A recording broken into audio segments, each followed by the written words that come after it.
18 मधला का?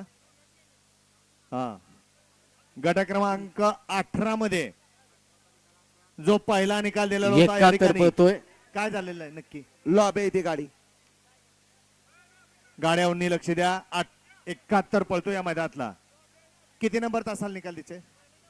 हा हो, त्या 18वा गट घ्या इकडं.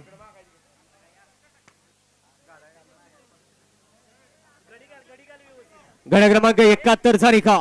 गाड्या क्रमांक 71 गड क्रमांक 71 निघाला. तास क्रमांक 4 वरून धावली गाडी रामेश्वर प्रसन्न वर जिंजर कंपनी विसापूर यांचा हिंद केसरी कार्तिक, श्री खंडोबा प्रसन्न राधे इंटरप्राइजेस दीपक शेरपाडील चिरले उरण यांचा हिंद केसरी मेहरबान. या गाडीचा 1 नंबरला विजयी बैलगाडी मालकाचं, त्यावरती बसणाऱ्या छोट्या मामा कोराळेकरांचं हार्दिक हार्दिक आणि हार्दिक अभिनंदन. पावती नंबर